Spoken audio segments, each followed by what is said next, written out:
నమస్తే, welcome to Disha TV. ప్రస్తుతం మనతో పాటు తెలంగాణ ఉద్యమకారులు సయ్యద్ రఫీ గారు ఉన్నారు.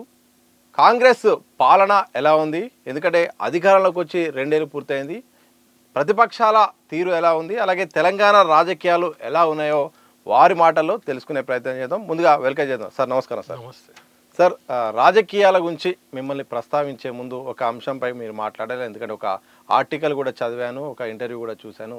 సోనియా గాంధీ అపాయింట్మెంట్ దొరకాలంటే చాలా కష్టము. సీఎంలో కూడా ఒక్కోసారి కూడా అపాయింట్మెంట్ ఇచ్చి కూడా వెనక్కి పంపించిన సందర్భాలు కూడా ఉన్నాయి, అపాయింట్మెంట్ ఇవ్వని సందర్భాలు కూడా ఉన్నాయి. మీకు అపాయింట్మెంట్ దొరికింది, వారితో నేరుగా మాట్లాడారు. ఏం జరిగింది, ఎలా దొరికింది, అలాగే ఎలాంటి అంశాలు ప్రస్తావించారు, సోనియా గాంధీ గారి నుండి మీరు గమనించింది ఏంటి? యాక్చువల్లీ ఏంటంటే తెలంగాణ వచ్చినాక కూడా మేము ఉద్యమం కొనసాగించినాం సినిమా ఫీల్డ్ పక్షాన. ఓకే. ఎందుకంటే తెలంగాణ వచ్చేసింది, కానీ అక్కడ ఎలా ఉండే అంటే రాచకొండ ఫిలిం సిటీ, తర్వాత ఫిలిం డెవలప్మెంట్ కార్పొరేషన్నే లేపేద్దాం, ఇట్లా రాష్ట్రాలు వేర్పడ్డా కలిసి ఉందాం అనే దాంట్లో సినిమా ఫీల్డ్లో కొన్ని జరుగుతూ ఉన్నాయి అన్నమాట. మొత్తం ప్రభుత్వం వచ్చే లోపు ఒకటైపు ఉండే రాగానే కేసీఆర్ గారి బొమ్మలు, హోర్డింగ్స్ అవి అన్నీ కూడా మా సినిమా ఫీల్డ్ వాళ్ళే స్పాన్సర్ చేసిండ్రు. బొకేలు గికేలు మాకంటే ముందు వాళ్ళే పోయినరు. పోగానే ఇక అక్కడ ఆ సీన్ గమనించి ఇక మేము ఏం చేసినామంటే తెలంగాణ వచ్చింది నిజమే, కానీ ఇక్కడ రాలే తెలంగాణ. కాబట్టి ఇక నేను తెలంగాణ సినిమా ప్రొటెక్షన్ ఫోరం అని పెట్టుకొని 10 జిల్లాలల్లో మొత్తం కమిటీలు ఉండే మాకు. అయితే ఫస్ట్ కార్పొరేషన్ని కాపాడుకుందాం అనే దాంతో పోరాటం చేసినాం, మాప్ ధర్నాలు చేసినాం, తర్వాత దాన్ని దక్కించుకున్నాం. తర్వాత రాచకొండ ఫిలిం సిటీ అని చెప్పి ఒక పెద్ద స్కామ్ జరగబోయేది. మీలాంటి జర్నలిస్టులతో మాకు వచ్చిన ఇన్ఫర్మేషన్తో interactive session with Talasani Srinivas Yadav అని ఒక మీటింగ్ జరిగితే దాంట్లో కూడా మేము మా వాయిస్ రేజ్ చేసినాం ధిక్కారంగా. అది కూడా ఆగింది. ఎంపానల్మెంట్ మెంబర్షిప్ గురించి కూడా ఎఫ్డిసిలా పాత ఎంపానల్మెంటే నడిచింది. గవర్నమెంట్ యాడ్లు అవి ఇవి చేసి వాళ్ళే సంపాదిస్తున్నారు. తెలంగాణ భూమిపుత్రులకు అవకాశం తెలంగాణ వచ్చినాకన్నా ఉండాలి కదా అని చెప్పి దాని మీద కూడా ఫైట్ చేసినాం, అన్ని చేసినాం, అది కూడా సాధించినాం. ఇక దీంతో ఇక నేనేమనుకున్నా అంటే ఆ తర్వాత ఎవరైనా చేసుకోగలరు, మినిమం పునాదిని కాపాడదాం, తర్వాత ఎవరైనా వచ్చే జనరేషన్స్ అయినా చేసుకుంటాయని చెప్పి ఈ ఆడికి విరమించేసుకొని నేను సోనియా గాంధీ గారికి లెటర్ రాసిన అన్నట్టు. ఏమని, అంతకుముందు కేసీఆర్ గారు వాళ్ళ ఫ్యామిలీతో పాటు సోనియా గాంధీతో ఫోటో దిగినరు, తెలంగాణ ఇచ్చిండ్రని కృతజ్ఞతా భావనతో ఫోటో దిగినరు. దిగి ఇక్కడికి రాగానే ప్లేట్ మార్చిండ్రు. ఆ పార్టీ కల్పలే, కలిసి కూడా చేయలే, వేరే వేరే చేసిండ్రు. అది రాజకీయ ప్రయోజనాలు వాళ్ళ పర్సనల్. అది నాకు ఎందుకో హర్ట్ అయింది. ఎందుకంటే తెలంగాణ సోనియా గాంధీ లేకుంటే రాదనేది నా గట్టి నమ్మకం. ఇప్పుడు చాలా మంది అంటారు ఆమె ప్రకటన ఇచ్చి వెనకపోవడం వల్ల ఇంకా చచ్చిపోయింది అంటారు. నేను దానికి ఏం సమాధానం ఇస్తా అంటే ఆయనతో ఇయ్యకుంటే ఇప్పటిదాకా చచ్చేటోళ్ళు. కాబట్టి ఆమె ఎట్లిచ్చింది ఏంది మనం కళ్ళతో టీవీలో చూసినాము. తర్వాత ఆమెకు మోసం చేసినట్టే అనిపించింది. ఏది టీఆర్ఎస్ వాళ్ళు సపరేట్ ఆమెకు హ్యాండ్ ఇచ్చిండ్రు, అటు ఆంధ్రప్రదేశ్లో పోయింది, ఇటు ఇట్లా జరిగింది. అప్పుడు తెలంగాణ వాళ్ళు అందరూ బేమాన్లు బట్టేబాజులు అని తెలియద్దని చెప్పి నేను ఆమెకు ఒక లెటర్ కూడా రాసిన, మెయిల్ రాసిన. నేను ముందు నుంచి ఏఐసిసికి వాళ్ళకు మెయిల్స్ రాసుడు నాకు అలవాటు. ఉద్యమ క్రమంలో కూడా నేను ఇవన్నీ కూడా వాళ్ళకి రిపోర్ట్ పంపేది, అన్ని మెయిల్స్ రాసేది వాళ్ళకు. నాకు అప్పుడు దిగ్విజయ్ సింగ్ ఇక్కడ ఇన్ఛార్జ్ ఉండే, ఆయన ఇప్పటి కూడా నాకు స్పందిస్తాడు. ఇట్లా ఒక రిలేషన్షిప్, క్యాజువల్ రిలేషన్షిప్, ఏం ఆశించలేదు, ఏం లేదు. నేను కాంగ్రెస్ పార్టీలో మెంబర్ కూడా కాదు, కానీ తెలంగాణ వాదిని కాబట్టి ఆమె లేకుంటే తెలంగాణ రాకపో అనేది నేను భావిస్తా. ఆమె కూడా మా ఉద్యమంలో ఒక భాగస్వాములుగా చూస్తాను నేను ఆమెను. కాబట్టి నేను మెయిల్ రాసి ఏం రాసిన అంటే, నేను ఇంకెన్నాళ్ళు తీసిన కదా, దాన్ని ఉర్దూలో డబ్ చేసి ఇంగ్లీష్ సబ్ టైటిల్ పెట్టి ఒక డివిడి తీసుకుపోయి ఆమెకి ఇచ్చిన, ఒక శాల్వా కప్పిన, ఆమెకు ఒక బిరుదు ప్రదానం కూడా చేసిన, the saviour of Telangana souls అని చెప్పి నా దస్తూరితో రాసి ఉంటుంది ఆమె కాడ. ఇవన్నీ చేసి ఆమెకు మెయిల్ రాసి నేను ఆమెను కలవాలనుకుంటున్నా, మీరు లేకుంటే రాకపోయేది, ఇది సామాన్యుల పక్షాన ఉద్యమకారుల పక్షాన బట్టి మీకు థ్యాంక్స్ చెప్పుడు ఉందని నేను రాసిన మంచిగా. దానికి చలించి ఆమె ఆహ్వానించింది నన్ను. అయితే మన Ponnala Lakshmi the saviour of Telangana souls అని చెప్పి నా దస్తూరితో రాసి ఉంటుంది ఆమె కాడ. ఇవన్నీ చేసి ఆమెకు మెయిల్ రాసి నేను ఆమెను కలవాలనుకుంటున్నా, మీరు లేకుంటే రాకపోయేది, ఇది సామాన్యుల పక్షాన ఉద్యమకారుల పక్షాన బట్టి మీకు థ్యాంక్స్ చెప్పుడు ఉందని నేను రాసిన మంచిగా. దానికి చలించి ఆమె ఆహ్వానించింది నన్ను. ఓకే. అయితే మన పొన్నాల లక్ష్మయ్య గారు కూడా నాతో పాటు వచ్చిండ్రు. అయితే ఆమె పిఏకి ఆ కనెక్ట్ చేసే దాంట్లో కూడా పొన్నాల లక్ష్మయ్య గారి సహకారం, అంటే ఆ మెయిల్ ఐడి అవి ఇవి అయినా ఇచ్చారు. నేను పంపిన మొత్తం సెట్ చేసేసి ఇక నేను ఆమె పిలిచింది. పిలవంగానే ఎట్లుంటే అట్లా వెళ్ళిపోయినా. నెక్స్ట్ డే ఆమె కలిసింది కూడా. ఆమె నన్ను ఓపెన్గా అడిగింది కూడా, ఏమని మా వైపు నుంచి మీకు ఏం చేయాలి సహకారం అని కూడా అడిగింది. అడిగితే నేను నవ్వి ఏం లేదు మేడం, తెలంగాణ కంటే ఎక్కువ మీరు ఏమి ఇస్తారు, మీరు లేకుంటే అది రాకపోవు, ఇంకా ఇచ్చేది ఏమున్నది, మేమే మీకు ఏమైనా ఇచ్చుడు ఉంటుంది మేడం అంటే చాలా వెరైటీగా చూసింది, చాలా సంతోషపడ్డది. తర్వాత వాళ్ళ దాంట్లో కెమెరాలు అవి ఇవి ఎవరు తీసుకపోరు, ఏం ఫోన్లు కూడా తీసుకపోనియరు, సెక్యూరిటీ టైట్ ఉంటుంది. అయితే ఆమెనే వాళ్ళ ఆస్థాన ఫోటోగ్రాఫర్ని పిలిపించి మళ్ళీ రీటేక్ మళ్ళీ తీసుకున్నాం, అన్నీ చేసినాం. తర్వాత చాలా ఆప్యాయతగా మాట్లాడి చేసి మళ్ళీ మెయిన్ డోర్ దానికి వచ్చి సాగనంపింది. ఇదంతా చూసి పొన్నాల లక్ష్మయ్య ఆయన ఆనందంగా నాకు తెలిసి ఒక 2 ఫీట్లు ఎత్తు ఎగురుకుంటా దుంకుకుంటా పోయిండు.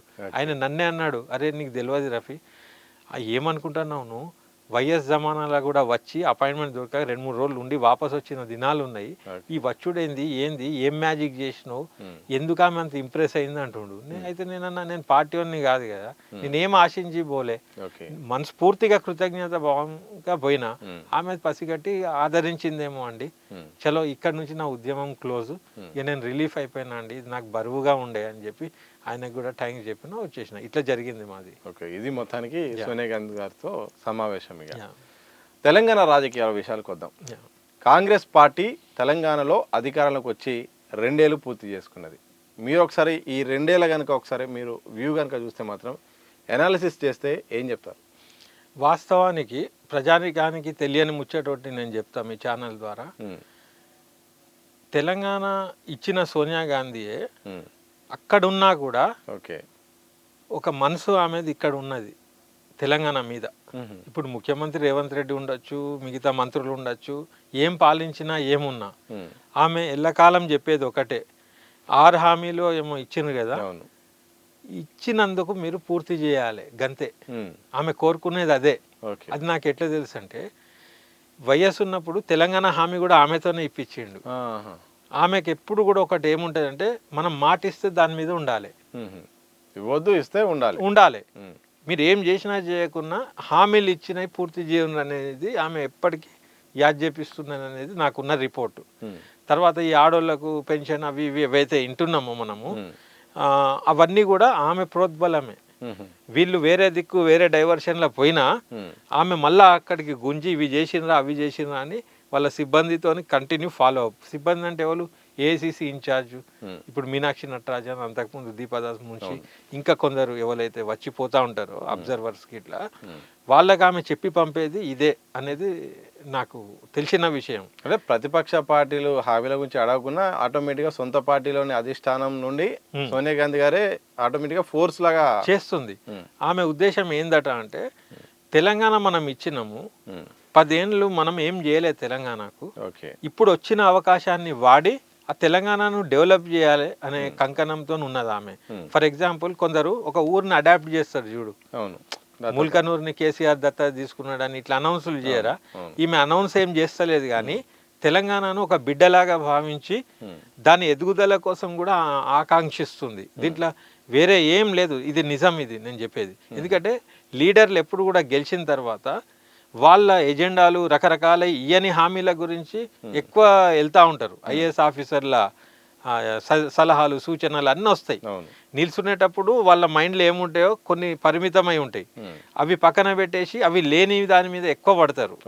అయితే ఇప్పుడు రేవంత్ రెడ్డి గారు వాళ్ళ టీం మొత్తము ఇయని హామీల గురించి ఎక్కువ ముగ్గు చూపించేట్టు పోతా ఉంటే ఆమె అప్పుడప్పుడు ఢిల్లీ పోయిండు ఎందుకంటారు, ఇది అయిందా అడిగేది ఈమెనే. ఇప్పుడు కూడా ఢిల్లీలో ఉన్నాడు. అవును, ఇవి అయినాయా, ఇవి ఏమైందా అడుగుతారు. ఈయన వీటి చేయబోతున్నాం, ఇది మా ప్లాన్ ఉన్నదంటే మరి అది మాట ఇచ్చిన ఏమైనాయని అడుగుతుంది ఆమె. ఇది సో సోనియా గాంధీ ఒక రకంగా ప్రతిపక్ష పాత్ర పోషిస్తుంది అనొచ్చు. పాలనలో కూడా గాడికి తెచ్చే ప్రయత్నం చేస్తుంది ఆమె. గాడి తప్పిపోయేటోళ్లను గాడికి తెస్తుంది ఆమె అనేది నాకు తెలిసిన రిపోర్ట్. బీఆర్ఎస్ 10 ఏళ్ల పాలన ఒకవైపు కాంగ్రెస్ 2 ఏళ్ల పాలన, బీఆర్ఎస్ను వద్దని కేసీఆర్ లాంటి ఒక పవర్ఫుల్ క్యాండిడేట్ కూడా పక్కన పెట్టి ప్రజలు కాంగ్రెస్కు పట్టం కట్టారు. ఈ రెండింటిని ఒకసారి చూస్తే ఏం చెప్తారు? యాక్చువల్లీ కేసీఆర్ గారు ఆయన దేశంలోనే ఒక కొత్తది ఏం నేర్పిండంటే ప్రజలకు సంక్షేమము, ఈ ఫ్రీ బీస్ అంటారు కదా, అవును, ఉచితాలు అవి ఇవి అన్నీ కూడా మన తెలంగాణలోనే పుట్టినాయి. అవి మెయిన్గా మేజర్గా ఎక్కువ తమిళనాడులో అనుకుంటే ఎక్కువ, అంటే ఇది ప్రచారానికి బాగా తెచ్చుకున్నారు. వేరే భాషలలో కూడా ప్రింటింగ్ చేసిండ్రు కదా ఇక్కడ. మోడీ కూడా ఈయననే ఫాలో అయ్యిండు. ఆ తర్వాత ఈయన రైతు బండి అంటే ఆయన ఇంకేదో ఇచ్చిండు అట్లనే. కిసాన్ యోజన, షాదీ ముబారక్ అంటే ఏం చేసిండో ఇట్లా ఇక్కడ నుంచి అక్కడికి కాపీ అయినాయి. వాళ్ళు చేసిన అది ప్రచారానికి రాలే. మనోడు వేరే పేపర్లలో కూడా పైసలు బాగా గుమ్మరిచ్చి టిఆర్ఎస్ ని బీఆర్ఎస్ చేసిండు కదా. బీజేపీకి పోటీకి వెళ్దాం అనుకున్నాడు కదా, కాంగ్రెస్ బీజేపీ కాకుండా. ఉద్దేశం మంచిదే. ఆ రకంగా పోయినప్పుడు ఈయన రాకముందే వాళ్ళు అవలంబించే ప్రయత్నాలు చేసిండ్రు, ఇట్లా చేసిండ్రు. అయితే ఇక్కడ కొత్త టెక్నిక్ ఏమి ఇంట్రడ్యూస్ అయిందంటే, అంతకుముందు వీళ్ళు అక్యుములేట్ చేసిన బ్లాక్ మనీని ఓట్లకు పంచుడు ఇవి ఉండేది. ఇప్పుడు కొత్త టెక్నిక్ ఈ దేశంలో ఏమొచ్చిందంటే పబ్లిక్ మనీ పబ్లిక్ ఇచ్చుడు, గవర్నమెంట్ పథకాల రూపంలో. అట్లా ఇట్లా అది అందరికి తెలిసిన ఇండైరెక్ట్ గా అదే కదా. ఇప్పుడు ఎలక్షన్లు వచ్చినప్పుడు బంధువులు పడేది, ఇదో ఇప్పుడు కూడా అట్లనే ఉన్నది. ఏ మాటగా ఆ మాట అనాలి. ఇప్పుడు సోనియా గాంధీ గురించి తెలుసు, అభిమానం ఉండొచ్చు గాక, కానీ వాస్తవం అయితే చెప్పాలి కదా. చెప్పండి. మొదలు మనము తెలంగాణ భూమిపుత్రులం, తర్వాత ఎవరైనా సహకారం చేస్తే రుణపడి ఉంటాం, తప్పు చేసినా చెప్తాం. ఓకే. అయితే ఇప్పుడు కేసీఆర్ గారు గత పాలనలో ఏంది, ఇప్పుడు ఏంది తేడా ఏంది, ఇదే కదా మీరు అడిగింది. అయితే కేసీఆర్ గారు 10 ఏళ్ళు ఆయనకు వచ్చిన అవకాశాన్ని వాళ్ళ కుటుంబ సభ్యులను మూలన పెట్టేసి ఆయన ఒక నిజంగానే అంకిత భావంతో, ఇప్పుడు సోనియా గాంధీ ఎట్లా చేస్తుందని నేను ఎట్లా అన్నాను, ఆయన అయితే ఇక్కడోడే కదా, కంకణం కట్టుకొని ఫ్యామిలీని ఇంటర్ఫియర్ కాకుండా. ఆ హరీష్ రావు మొదటి నుంచి ఉండే కాబట్టి ఆయన ఒకటి సరిపోయేది. యాక్చువల్లీ కేటీఆర్ మరి ఏం అవసరం, అక్కడనే కదా ఇప్పుడు చెడిపోతుందంతా. నేను అనేది ఏంటంటే వారసుడు రావద్దా, వారసుడు ఉండద్దా, ఇది అంటలేను నేను. నేను అనేది ఏంటంటే ఆయన నిజంగానే ఏదైతే మాట్లాడుతుండో, ఆయన కొంతమంది నా మిత్రులకు కూడా అప్పట్లో కూడా అనేటోడు ఏమని, ఇంకా కొన్ని రోజులు నేను బతికి ఉంటే తెలంగాణలకు నీళ్లు తెచ్చుడు ఇవన్నీ చాలా ఉన్నాయి, నా ఆయుష్ కొద్దిగా పెరిగితే బాగుండు అని సాక్ష్యంగా ఆయన అన్నయ్య కూడా, నాకు తెలుసు అది. అంత భావనతోని మరి ఆయన భావోద్వేగాలు చెప్పిండు. కానీ పూర్తిగా దాంట్లో ఇమిడలేకపోయిండు, చేయలేకపోయిండు. కారణం ఏంది, ఇదే వస్తుంది కదా, వారసత్వమేనా కాదా. ఇప్పుడు బాడీ లాంగ్వేజ్లు, వాళ్ళ అసెట్లు అవి ఇవి చూసినప్పుడు అందరితో పాటు వాళ్ళు కూడా సేమే ఉన్నారు కదా. అంకితం చేసేసి ఆ నర్సయ్య సైకిల్ పోయినట్టయితే లేరు కదా. ఇప్పుడు ఎవరు గుమ్మడి నర్సయ్య లెక్క కేసీఆర్ ఆ పాత స్కూటర్ అవి తీసుకొని, లేకపోతే అంబాసిడర్ టైర్ పంక్చర్ చేసుకున్నది అసెంబ్లీకి వస్తుండా. బిల్డప్, హల్చల్, హంగామా. మనమేం తక్కువనా, మనకు కూడా ఒక మహిళ ఉండాలి, మనం కూడా రాజు లెక్క ఉండాలనే ఆ పోకడైతే వచ్చింది కదా. అయితే అక్కడ ఏమైపోయిందంటే కేసీఆర్ గారు ఒకడే గారు, నా విశ్లేషణ నాకు అర్థమైంది ఏంటంటే, ఆయనే ఓకే పాలన కోసం ఇన్ఫీరియారిటీ కాంప్లెక్స్ లేకుండా, నేను ఒక చీఫ్ మినిస్టర్ అని చూపిస్తే కూడా కొన్ని పనులు అవుతాయి కదా ఇవాళ రేపు, బయట వాళ్ళు నమ్ముతారు. లేకపోతే ఈడేందంత ఈడే బిచ్చగాని లెక్క ఉన్నాడు, ఈయనకి ఏం ఫండ్స్ ఇస్తాం అనే దాంట్లో కూడా ఉంటుంది అని చెప్పి మనం మార్కెటింగ్ వాళ్ళు టై బెల్ట్ పెట్టుకున్నట్టు ఆయన వేషాధారణ అట్లా రూపకల్పన చేసుకొని వచ్చిండు గాక. కానీ ఏమైపోయిందంటే ఆయన కింద ఉన్న ఎమ్మెల్యేలు, ఎంపీలు ఎవరైతే ఉండారో కొంతమంది 1-2 మంచోళ్ళు ఉండొచ్చు ఏమో కానీ, ఎక్కువ మంది కూడా ఊర్లలో ఏమైపోయిందంటే ఈ దోపిడీ అనేది ఎక్కువైపోయిందనే ప్రచారం గ్రౌండ్ లెవెల్లో జరిగింది. అంటే ఎవరికి వానికి కోపం వచ్చి స్టార్ట్ అయింది. ఇప్పుడు ప్రతిపక్షాలు కేసీఆర్కి అహంకారం, ఆయన నీ అంతా ఏదో అంటారు కదా నిరంకుశ పాలన, అవి ఇవి పదాలు ఎవడిచ్చిండో ఏమో, నిజాం నిరంకుశ పాలన ఇట్లాంటి పదాలు వాడతారు. అది సామాన్యంగా అర్థమవుతుందో కాదో కానీ ఇక్కడ వాళ్ళు అయితే పాపం ఆయనను ఆ లెవెల్లో ఆయనను టార్గెట్ చేసి అన్నారు. కానీ పబ్లిక్కి అంత డెప్త్ నాలెడ్జ్ కేసీఆర్ మీద అంత కోపం ఏమి ఉండదు. ఉద్యమకారులకు, ఆయన సమకాలికులకు, ఇక ఆయన చోటు లేని వాళ్ళందరికీ కూడా ఆయన మీద కోపం వచ్చింది. ఎందుకంటే సహజంగా వచ్చింది. ఎందుకంటే అరే ఉద్యమ క్రమంలో అందరినీ కలుపుకొని మంచిగా మాట్లాడి అన్ని చేసేటోళ్ళను ఒక్కొక్కరిని కట్ చేసుకుంటా పోగానే ఆ కట్ అయిన వాళ్ళు అందరూ హట్ అయ్యి ఆయన మీద పడ్డారు. ఓకే, అది కూడా డ్యామేజ్ కంట్రోల్ ఆయన చేసుకునేటోడు. ఎందుకంటే ఉచితాలు ఇచ్చినప్పుడు ఇంటింటికి పైసలు పంచేయండు. ఆయన ఏమనుకున్నాడు, వీళ్ళతో ఏమవుతుంది, ఇన్ని పైసలు నేను గుమ్మరిచ్చినాక నాకు ఇమానం ఉన్న పబ్లిక్ నాకు ఇయ్యరా అనే ఒక కాన్ఫిడెన్స్తో ఉండే. కానీ అక్కడ ఏమైపోయింది, ఆ లోకల్ వాళ్ళతో ఈయన టచింగ్ తక్కువ అయిపోయింది. ఈయన ఒక బౌండరీలకు వచ్చేసిండు, ఆయనకు ఒక కోటరీ తయారైంది. ఆడ ఏం జరుగుతుందో చూసే టైం ఆయనకు లేదు, వాళ్ళు వచ్చి ఇంటరాక్ట్ అయ్యే టైం లేదు, పరిస్థితి లేదు. లేనప్పుడు ఏమైంది, ఎవరికి వాడు ఊర్ల మీద పడి వాడిని వీడిని దోసుకున్నాడు, అన్ని పిచ్చి పిచ్చి అయినాయి. ఏది సెకండ్ టర్మ్ లో అయితే మరీ ఘోరంగా అయింది, సెకండ్ టైం మొత్తం అయిపోయింది. అయినప్పుడు ఏమైంది, పబ్లిక్ కి కూడా ఇప్పుడు కేసీఆర్ అంటుండ్రు కానీ ఆ లోకల్తో కూడా వానికి పంచాయతీ ఉన్నది. కాబట్టి ఇది వద్దు మనకి అని చెప్పి యాంటీ ఇన్కంబెన్సీ నేచురల్గా వస్తుంది 10 ఏళ్ళ తర్వాత. అది ఇది అన్ని కలిపి వీళ్ళు ఈడ చేసే వీళ్ళైతే పని పెట్టుకొని బస్సు యాత్రలు అవి పెట్టి ఇప్పుడు ఇన్ని దించాల్సిందే అని కంకణం కట్టుకున్నది. ఆ టైంలో అనుకోకుండా రేవంత్ రెడ్డి గారు టీడీపీ మొత్తం వాషౌట్ అయిపోయింది. చంద్రబాబు లేకుండా వెళ్ళగొట్టిండు. కేసీఆర్ చేసిన కొన్ని అద్భుతమైన పనులు అన్నట్టే అవి పంపిండు కదా, లేకుంటే నీతోనవుతుందా నాతోనే అవుతుందా. 10 ఏళ్ళ ఉమ్మడి రాజధాని ఉండంగా కూడా బోరియా బిస్తర్ పట్టించి పంపించేసిండు అటు. ఇట్లాంటి దాంట్లో ఆయన హుషారే, దాంట్లో డౌటే లేదు. ఇప్పుడు పంపించేసిండు. ఆ టైంలో మళ్ళా మీకు తెలియదేముంది, ఆ పీసీసీ అనుకుంటా మొత్తం లాబింగ్ చేసి అవి చేసి ఇవి చేసి ఇక్కడ ఉన్న కాంగ్రెస్ వాళ్ళందరూ కూడా ఏమైపోయింది అక్కడ పరిస్థితి అంటే, ఉన్న కాంగ్రెస్ సీనియర్లకు కూడా వాళ్ళ మీద నమ్మకం పోయింది. ఎందుకంటే వాళ్ళు లోపల మాట్లాడుకున్నాడు, ఎప్పుడు కేసీఆర్ దిక్కు టర్న్ అవ్వడు, కోవట్ల లెక్క ఉండు, ఇట్లాంటి ఇమేజ్ హైకమాండ్కి పూర్వకంగా ఉండడం కూడా దెబ్బ పడ్డది. అప్పుడప్పుడు కేసీఆర్ కూడా వీళ్ళని పొగడేటోడు, పొగడంగానే వాళ్ళకు రిమార్క్ పడిపోయేది. జానారెడ్డి లాంటి అందరినీ వాళ్ళు కూడా పొగడేటోళ్ళు. రేపు హైకమాండ్ ఏం ఆలోచించిందంటే, రేపు టీఆర్ఎస్ వచ్చినా 1 నిమిషంలో కేసీఆర్ వలలా పడేటోళ్ళు ఎవరు అని చూసిర్రు. అప్పుడు రేవంత్ రెడ్డి ఒక్కడే కనబడ్డాడు. ఆయనకు ఏదైతే ఈడ్చుకుంటా పోయినరో, ఆయన మీద కేసులు పెట్టి ఏవైతే చేసినరో, అయితే మాలాంటి వాళ్ళు కొందరు ఏం రిపోర్ట్ ఇచ్చిందంటే, ఏదేమైనా కూడా కేసీఆర్ వలలా ఈయన ఒక్కడు చిక్కాడని రిపోర్ట్ పోయింది ఆడ. ఆ ఒక్క ఎలిజిబిలిటీతోని రేవంత్ రెడ్డి సీఎం అయిండు. ఇది వాస్తవం, అయిండు. ఎందుకంటే కాంగ్రెస్ కి గట్టిగా చెప్పేటోడు తిట్టేటోడు కావాలి అవన్నీ ఉండయి. గెలిచినాక వాడు ఇప్పుడు కిరణ్ కుమార్ రెడ్డి ఎట్లా అయ్యేటోడు, రోషయ్య ఎట్లా అయ్యిండు, అయిన వాళ్ళందరూ వైఎస్కి చాలా కష్టంతో లేట్గా వచ్చింది ఆయనకు మినిస్ట్రీ. డైనామిక్ ఉన్న వాళ్ళకంటే నార్మల్ ఉన్న వాళ్ళకే ఇస్తారు వాళ్ళు యాక్చువల్లీ. ఇది కాంగ్రెస్ సంస్కృతి. రివర్స్ ఎందుకు అయిందంటే, ఈయన ఒక కాడనే ఆయనకు మార్కులు వచ్చినాయి, కేసీఆర్ కి లొంగనోడు ఎవడు దీంట్లో. ఇది వాస్తవం, ఇది ఎవరు చెప్పరు, ఎవరిని తెలియదు. ఈయన కేసీఆర్ కి అస్సలు లొంగడు, ఈయనకి ఈడి దాకా ఉన్నది అని చెప్పి ఆయనకి ఇచ్చారు.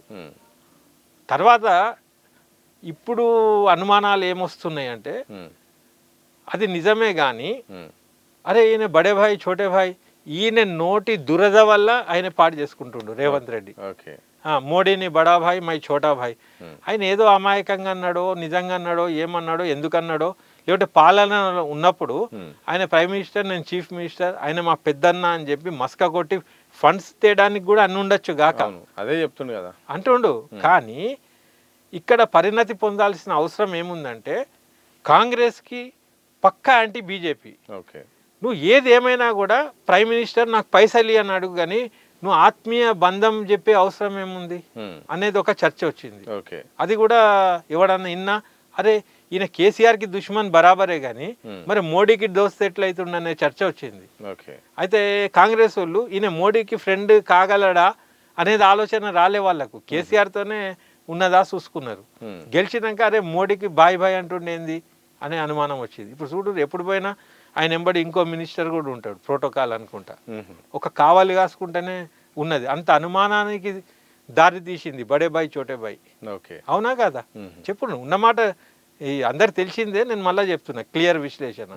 అయితే ఇప్పుడు దీంట్లో ఏమైంది, ఆయన అన్నదాన్ని ఆయన కవర్ చేసుకోలేక ఏం చేయలేక పరేషాన్ని. ఇప్పుడు మొన్న ఒక పెద్ద మేధావి కూడా చర్చ చేస్తే అదే అంటుండే, ఏమని, ఈ దేశంలో కేసులు ఉన్న వాళ్ళందరూ ఎవరి మీద అయితే నేరస్తులు నిందలు ఉన్నాయో వాళ్ళందరూ ఉంటేనే బీజేపీకి లాభం అట. ఇప్పుడు ఓటుకు నోటు కేసు ఉన్నది, ఆడ చంద్రబాబుకు ఒక కేసు ఉన్నది, ఆడ కేసీఆర్ మీద కాళేశ్వరం కేసు ఉన్నది, కవిత మీద లిక్కర్ కేసు ఉన్నది. మనకు ఉన్న లీడర్లు ప్రామినెంట్గా ఉన్న వాళ్ళందరి మీద కేసులు ఉన్నాయి.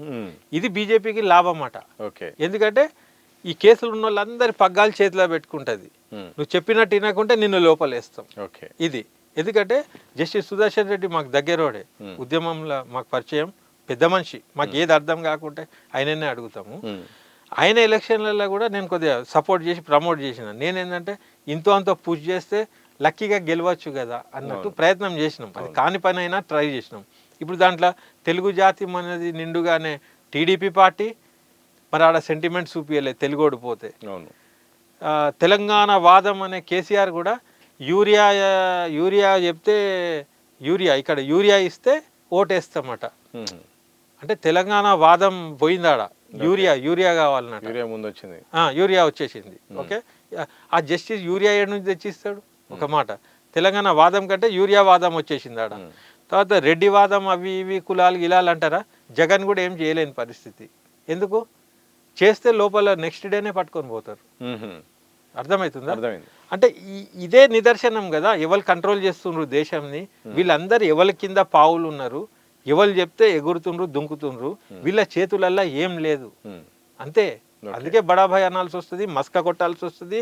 ఎవరు లేకుండా కాళ్ళు మొక్కైనా నా మీద కేసు వేయకుండ్రి, నన్ను కాపాడుండ్రి, చూసుకుంటా పోదాం, బ్యాలెన్స్ చేద్దాం అనే బతుకులే ఉన్నాయి అందరి. నేను ఉన్నమాట చెప్తున్నా. నేనేమంటున్నా అంటే ఈ కేసులు లేకుంటూ ఉండి గట్టిగా నిక్కచ్చిగా ఉండేటోళ్ళు పాలకులు ఉండుంటే ఎవరైనా కూడా అప్పుడు ప్రజల పక్షాన ఏదైనా చేయడానికి తెగించేటట్టు ఉండేది. అది తెలంగాణకు ఒక వరంగా ఉండేది. కానీ ఎవరిని పెడతావు? అందరు అట్లనే మోపోయినరు. ఆ ఉన్న దాంట్లో ఎవరిని చూసుకునే పరిస్థితి ఉన్నది. అయితే నేనేమంటానా, ఓకే అది గతం గత అన్నీ అయిపోయినాయి. కేసీఆర్ కూడా పబ్లిక్ అప్పుడు అవకాశం ఇచ్చింది, తెలంగాణ తెచ్చినోడు అని చెప్పి అవకాశం ఇచ్చింది. ఆ అవకాశాన్ని ఫుల్గా ఏడవాడండి ఆయన, పరిపూర్ణంగా వాడాలి కదా. మరి ఈ కేసులు, ఈ నిందలు ఇవన్నీ వస్తున్నాయి. అవి ప్రూవ్ అవుతాయా, ఏమైతాయా? మరి ఎందుకైతే లేవు? వాళ్ళు ఒకటేనా, లేకపోతే అది ఊకే చూపించుకుంటే ఏమన్నా జమ చేసుకున్నాయి ఖాళీ చేస్తుర్రా? ఏం అర్థమైతలేదు పబ్లిక్కి.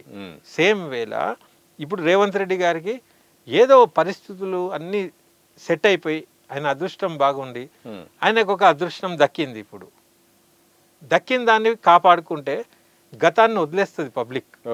ఎవరి లంగా కాదు, ఎవరి దొంగ కాదు, పోనీ అని వదిలేస్తారు అనుకుంటారు. ఇప్పుడు ఆయన ఫ్రెష్గా ఒక కొత్త మనిషిలాగా ప్రజాసేవే అంకితము.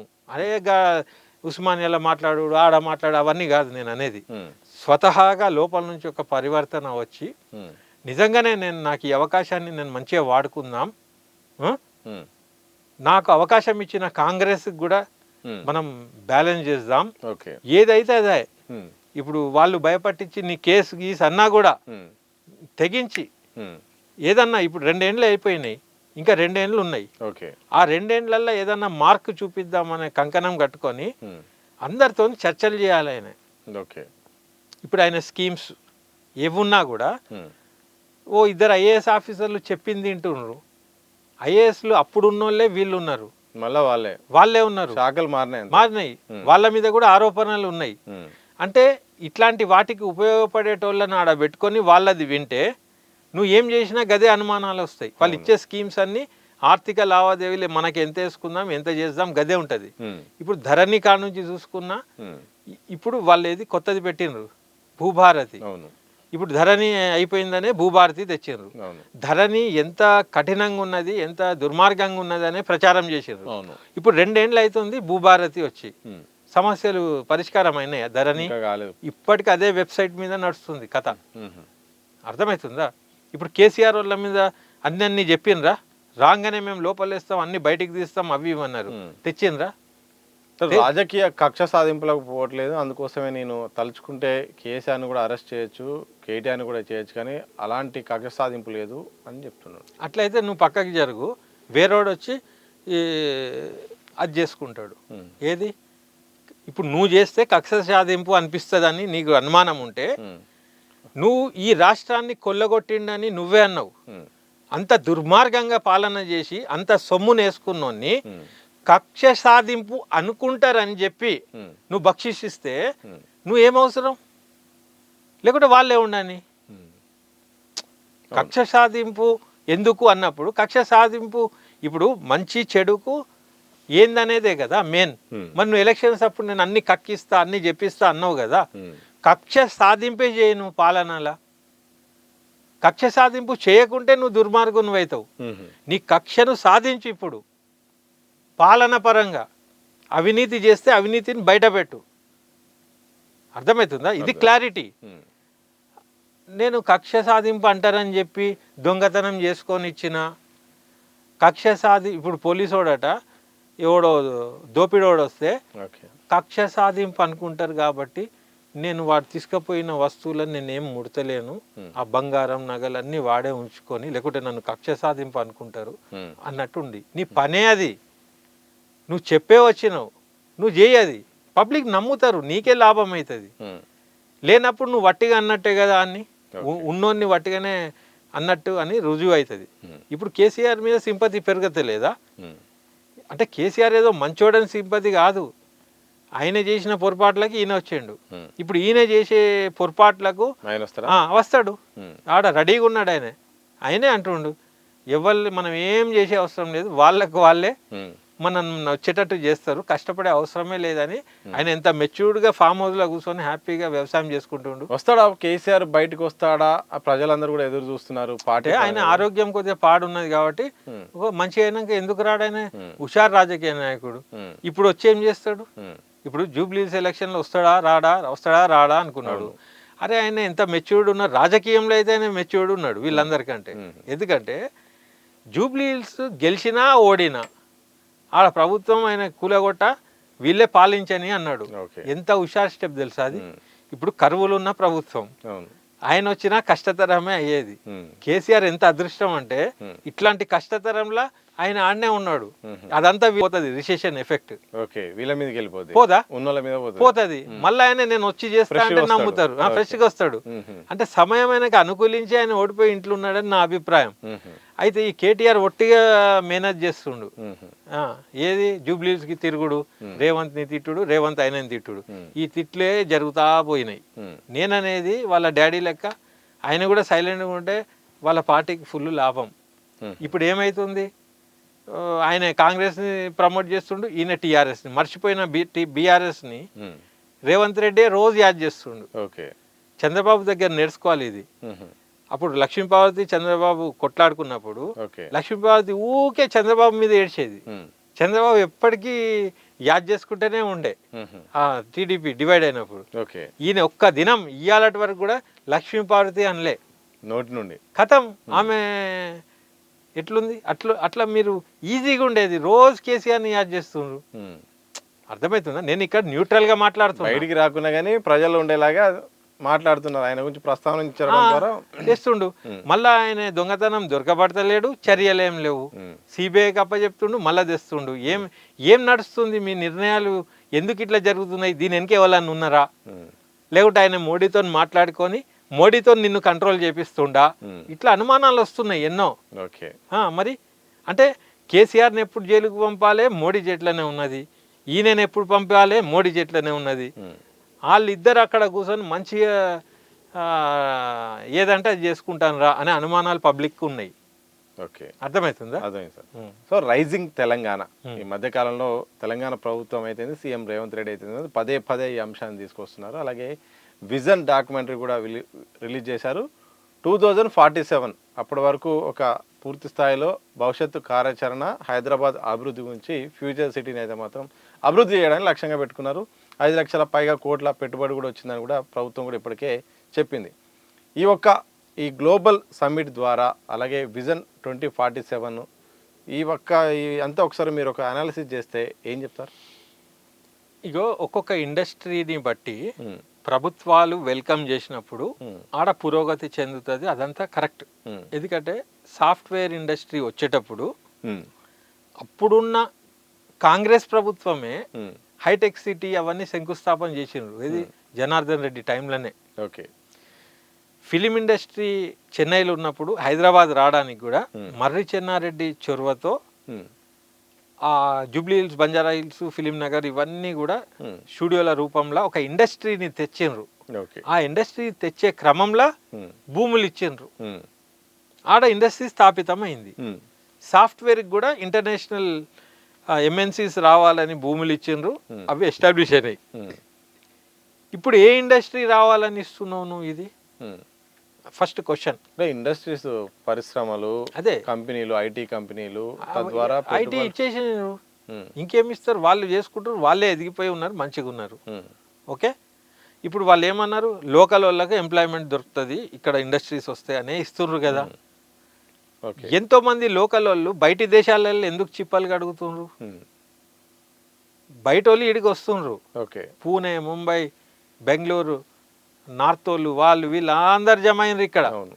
తెలంగాణ భూమి పుత్రులే కనపడుతున్నారు ఆడ. అయితే వాళ్ళు ఇది తెచ్చినప్పుడు, సినిమా ఇండస్ట్రీ వచ్చినప్పుడు కూడా 80% ఇక్కడ వాళ్ళకు ఉపాధి కంపల్సరీ అని రాయించుకొని ఉండే. అప్పుడు తెలంగాణ భూమి పుత్రులు కళా సంపదకు అవకాశాలు దొరికేటి. ఓకే. అది రాయకుండా ఇచ్చిండ్రు. తద్వారా ఏమైంది, వాళ్ళు ఎదిగినారు కానీ ఇక్కడ భూమికి ఏం ఒరిగింది? అవును.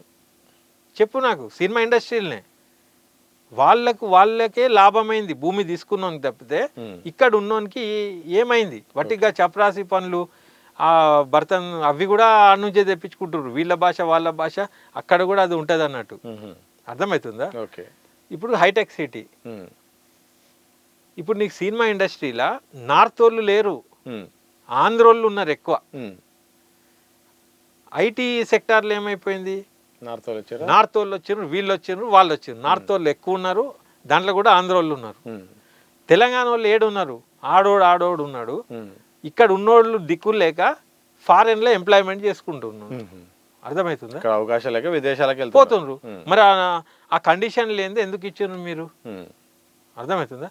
మళ్ళీ వాని దాంట్లోనే క్యాంటీన్ ఉంటుంది, వాడే అన్ని సమకూర్చి అన్ని ఇస్తాడు. ఇక నీకు బయటకి వ్యాపారం కూడా ఏముంటుంది? ఓకే. పెట్రోల్ రానికి పోనీకి ఏదైతే ఉంటే ఓకే.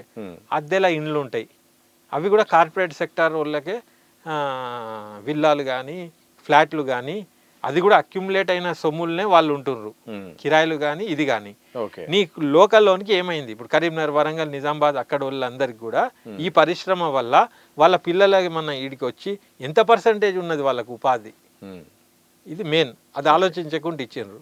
ఓకే, హైదరాబాద్ జిగేల్మంటుంది, 10 మంది వస్తున్నారు పోతుర్రు, ఇవాళ లేకుంటే రేపన్నా ఇస్తారేమో, ఓకే సంతోషం. ఈ రెండు అయిపోయినాయి. ఇంత అయినాక రామోజీ ఫిలిం సిటీ అని చెప్పి అన్ని ఎకరాల భూమి ఇచ్చిండ్రు. అంటే రామానాయుడు స్టూడియోలో సేమ్ సినిమా నడుస్తుంది, తీయచ్చు. అన్నపూర్ణలా కూడా తీయచ్చు. అన్ని 100 ఎకరాలల్లా ఇంటర్నేషనల్ అని చెప్పి ఇచ్చిండ్రు. ఆడ ఏం రికవరీ అవుతుంది? దాని మెయింటెనెన్స్కే సాలక టికెట్లు అమ్ముకుంటుండ్రు రోజు వచ్చిపోయేటోళ్ళకి, టూరిజం లెక్క. ఓకే. అర్థమవుతుందా? అయితే ఇవన్నీ నిర్ణయాలు చేసినప్పటికీ ఇక్కడ ఉండేటోళ్లకు, లోకల్ ఎయిడ్స్కి ఏం లాభం అని ఏది చేసినా అది దండిగే నా దృష్టిలో. ఇప్పుడు లోకల్ సమ్మిట్ అని పెట్టిర్రు. ఇప్పుడు దాంట్లో హాస్యాస్పదంగా ఏముందంటే, సల్మాన్ ఖాన్, ఆయన ఎవరు, అజయ్ దేవగన్ ఒకడు పెద్ద ఇన్స్టిట్యూట్ పెడతాడట సినిమాలు, అది ఓడో పెద్ద స్టూడియో కడతాడట. దాంట్లో మళ్ళా ఇప్పుడు మాల్లో ఎట్లుంటది, బతుకు తెరువు కూడా దుకాన్లు అన్నీ ఉంటాయట ఇక దాంట్లో. అర్థమవుతుందా?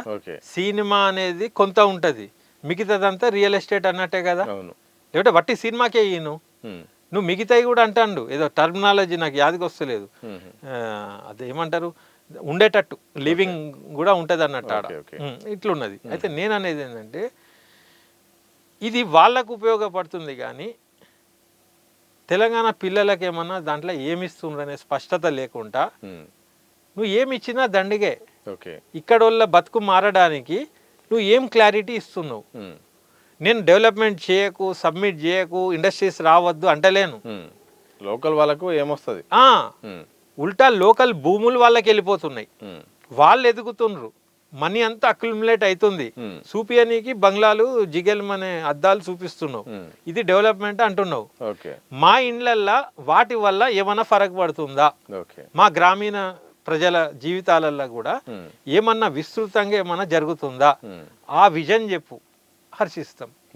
వాళ్ళకు మా భూములు తీసుకుపోయి వాళ్ళకి ఇస్తే వాళ్ళకు నువ్వు లాభం చేసినావు, వాళ్ళు హర్షిస్తారు. మళ్ళా పప్పు బెల్లాల లెక్క అని మొన్న ఒక మిత్రుడు అంటుండు, తెలంగాణ భూములను పప్పు బెల్లాల లెక్క ఇయ్యకండి, దానికి స్పష్టమైన దాంతో ఇవ్వండి అన్నాడు. కరెక్ట్ అది. ఓకే. తర్వాత నాగార్జున కూడా గత కేసీఆర్ ప్రభుత్వంలో కూడా రాచకొండ ఫిలిం సిటీ అని విన్నారా మీరు? 2000 ఎకరాలల్లో అని 2-3 సార్లు వచ్చింది, చాలా సార్లు వినిపించింది, మళ్ళీ ఆగింది. ఎందుకో తెలుసా? అది ఇట్లనే ఒక మీటింగ్ జరిగినప్పుడు మాలాంటి వాళ్ళని పిలిచినప్పుడు మేము గట్టిగా అడిగినాం, స్పష్టత ఇవ్వండి కళాకారులకు, కార్మికులకు. ఏంది దీంట్లో గడ్డిపికి నీళ్లు పోసే జాబా, లేదంటే మేము కూడా స్టూడియోలు పెట్టుకొని మేము కూడా ఎదగాలనా? ఓకే. ఇప్పుడు ఇచ్చే సమ్మిట్లో ఆయన ఏం చేయనుండే తెలుసా? తెలంగాణ నుంచి వచ్చే ఎంటర్ప్రెన్యూర్స్కి నేను జాగా ఇస్తా, రుణ సౌకర్యం ఇస్తా, మీ విజన్ డాక్యుమెంట్, మీ ప్లాన్ దేనిరని పబ్లిక్ని పిలువనుండే. నేను స్టూడియోకో దేనికో నా వృత్తి ఏదైతే ఉంటే నేను కూడా పట్టుకొని పోయేటోని. నువ్వు అక్కడి నుంచి ఇక్కడి నుంచి ఎందుకు పిలుస్తున్నావు? ఇంకోటి, ఎప్పటికీ నువ్వు జీతగాళ్ళ లెక్కనే జీతం ఇచ్చే పనులే ఇప్పిస్తావా మాకు? మేము ఇచ్చేటోళ్ళం కావద్దా? మేము ఎంటర్ప్రెన్యూర్స్ కావద్దా? నువ్వు మళ్ళా బలిసినోనికే పిలిచి ఆల్రెడీ కోట్లు బలిసినోడు వచ్చి మళ్ళీ ఇంకా వాడు ధనవంతుడు అవుతుంది తప్పితే ఇక్కడ ఉన్న లోకల్ ఇండస్ట్రీ వాళ్ళకు నువ్వు ఏం చేస్తున్నావు? తర్వాత ఆ కమిటీలా తెలంగాణను ఎట్లా డెవలప్ చేయాలని చెప్పి మొత్తం దేశం నుంచి ప్రముఖులను పిలిచినారు కదా విజన్ కోసం. తెలంగాణలో నీకు ఎవరు దొరకలేదా? ఎవడో ఒకడే ఉన్నాడు దాంట్లో. ఇక్కడ శ్రీకృష్ణ కమిటీ కాడ నుంచి తెలంగాణ వేర్పడితే ఏమేం చేయాలనే దానికి ఎంతో మంది మేధావులు విధానపరంగా ఎంతో కృషి చేసి డాక్యుమెంట్లతో ఉన్నారు. అంత జ్ఞానం ఉన్నది ఇక్కడ మేధావులకు. మరి వాళ్ళతో నువ్వు తెలంగాణ ఎట్లా డెవలప్ చేయాలని అనాలి కానీ నువ్వు ఎవరెవరో నార్త్ వాళ్ళను వాళ్ళని వీళ్ళని పిలిపించి ఇక్కడ ఎట్లా డెవలప్ చేయాలంటే వానికి ఇక్కడ మట్టి వాసన ఎట్లా తెలుసు, ఇక్కడ వాళ్ళకి ఏం కావాలని ఏం తెలుసు? నేను అనేది ఏంటంటే నువ్వు లోకల్ వాళ్ళను విస్మరించకుండా నువ్వు ఇక్కడ వాళ్ళకు ఏం చేస్తావో అది చెప్పు. ఇండస్ట్రీస్ పెట్టి ఎంఎస్ఎంఈ టైప్లో స్మాల్ స్కేల్ ఇండస్ట్రీస్ పెట్టినా ఓకే. తర్వాత ఫార్మాసిటీ అది ఇది అని చెప్పి కేసీఆర్ ఉన్నప్పుడు నువ్వు గడబడి చేసినావు. మళ్ళీ ఆడనే మళ్ళీ ఫార్మాసిటీలు వస్తే మరి నువ్వు చెప్పిన దానికి నువ్వు చేసిన దానికి ఏమున్నది? ఆయనకి గైడ్ చేసిన ఐఏఎస్ ఆఫీసర్లు నీకు కూడా అదే చేసినట్టు కదా. అట్లనే మూసీ రివర్ ఫ్రంట్ అనౌట్ చేస్తుంది. ఒక 2 అంశాలు, ఒకటి హైడ్రా, ఒకటి మూసీ. ఈ 2 కూడా సీఎం రేవంత్ రెడ్డి ప్రతిష్టాత్మకంగా తీసుకొని వాటి మీద ప్రియారిటీ ఇస్తున్నాడు. హైడ్రా విషయంలో ఏమో ప్రభుత్వ భూములు ఎవరైతే కబ్జా చేస్తున్నారో అన్యాక్రాంతమైన వాటిని రికవరీ చేసుకోవడం. మూసీ విషయానికి వస్తే మాత్రం ఈ మూసీ నది మొత్తం కూడా అంత పాడైపోయింది, దీన్ని ప్రక్షాళన చేస్తాను, దీన్ని మంచిగా సుందరంగా కనిపించేలాగా చేస్తాననేది కూడా ఆయన విజన్లో ఉంది. ఈ 2 అంశాల పట్ల మీకున్న విశ్లేషణ ఏంటి? ఇప్పుడు హైడ్రా గురించి చెప్తా. ఫర్ ఎగ్జాంపుల్, ఇప్పుడు హైడ్రా కాడ ఇల్లు కట్టుకొని పర్మిషన్ ఎవరు ఇచ్చిండ్రు? ప్రభుత్వం. ట్యాక్సులు తీసుకున్నారు, కరెంటు కనెక్షన్ ఇచ్చిండ్రు, వాటర్ ఇచ్చిండ్రు, వాళ్ళ ఆడ జీవితాలే నడుస్తున్నాయి. నేను అనేది అంటే మొట్టమొదలు ఎవరు ఇచ్చిండ్రో వాళ్ళని పట్టినరా? 2 ఏళ్ళు అవుతుంది. వాళ్ళ మీద ఏమైనా చర్యలు తీసుకున్నారా? తర్వాత ఒక ఇల్లు కష్టంతో ఒక జీవనం గడిపేటోడు, మధ్యతరగతి లోవర్ మిడిల్ క్లాస్ వాడు ఎవడైనా కూడా వానికి అదొక ఇల్లు ఉంటుంది, వాని అలవాటైన పానం ఉంటుంది. నువ్వు వాళ్ళతోని కటువుగా బిహేవ్ చేసి రాత్రికి రాత్రే పోయి ఇరగొట్టుడు అనేది అంటే నీకు పబ్లిక్ ఇచ్చిన అధికారాన్ని నువ్వు ఒక డిక్టేటర్ లాగా బిహేవ్ చేస్తాడా రంగనాథ్? నేను అనేది ఏంటంటే ఏ దేంట్లో అయితే వీళ్ళు నివసిస్తున్నారో మీ ప్రభుత్వానికే ట్యాక్సులు కట్టిర్రు ఇన్ని రోజులు. ఆ ట్యాక్సులు వాపస్ చేయి మీ ప్రభుత్వం చేసిన తప్పుకు. తర్వాత ఎంత అయితే భూమి వాళ్ళది ఉన్నదో దాన్ని వాల్యుయేషన్ కట్టించి పైసలన్నీ వేరే కాడ వానికి చోటయి. నువ్వు చేసిన పొరపాటుకి అంటే నువ్వు అంటే ప్రభుత్వం ఎవడున్నా అప్పుడున్న అధికారులు ఇది ఎట్లున్నా అంటే నేను కార్ తోలుకుంటా నీకు యాక్సిడెంట్ చేసిన నువ్వు దెబ్బతిని ఉన్నావు. నిన్ను ఓదార్చి నిన్ను జాగ్రత్తగా కేర్గా తీసుకుపోయి నీకు ఒక ఆడ పెట్టాలనా? ఉల్టా జరుగు అని చెప్పి జేసీపీ తెచ్చి నువ్వు అటేసేయాలనా? నా తొవ్వ సాఫ్ చేయని భరోసా ఇవ్వాలి, మానవత్వంతో బిహేవ్ చేయాలి. నువ్వు కనికరం లేకుండా ధన ఇరగొట్టేసి అంత హడావుడి అంత కఠినంగా వ్యవహరించే అవసరం ఏమున్నది నీకు? నేనేమంటానా, చెరువులు కుంటలు సాఫ్ చేయి, నేను చేయొద్దంటలేను, చేసే విధానం ఎట్లున్నది? అర్థమవుతుందా? అర్థమే. ఆ, అంటే సెన్సిటివ్ ఉంటుంది పబ్లిక్. ఆ పబ్లికే కదా నిన్ను కూర్చోబెట్టినరీడా. కూర్చోబెట్టినాక నువ్వు ఈ రకంగా బిహేవ్ ఎందుకు చేయాలి? దీనికి నీకు బ్యాడ్ నేమ్ రాదా? అవును.